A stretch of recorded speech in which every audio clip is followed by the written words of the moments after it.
దశమ భాగము ఎందుకు ఇవ్వాలి? బైబిల్ ఏమి చెప్తుంది? ప్రియమైన జీసస్ విషన్ తెలుగు ప్రేక్షకులందరికీ యేసుక్రీస్తు వారి శుభనామను వందనములు తెలియజేస్తున్నాను.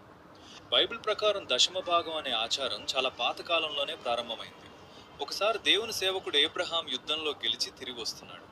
అతని దగ్గర యుద్ధంలో సంపాదించిన సంపద, పశువులు మరియు ఇతర వస్తువులు ఉన్నాయి.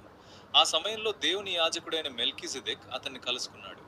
మెల్కీసెదెక్ అబ్రహామును ఆశీర్వదించాడు.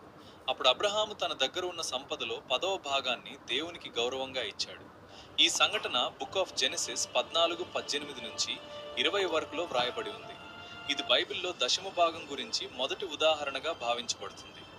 తర్వాత దేవుడు ఇశ్రాయేలు ప్రజలకు ఒక నియమాన్ని ఇచ్చాడు. వారు పండించిన పంటల్లో సంపాదనలో 10వ భాగం దేవునికి ఇవ్వాలని దేవుడు చెప్పాడు. ఇది దేవునికి కృతజ్ఞతగా ఇవ్వాల్సిన పవిత్రమైన భాగం అని చెప్పబడింది. ఈ ఆజ్ఞ బుక్ ఆఫ్ లెవిటికస్ 27:30-30లో ఉంది.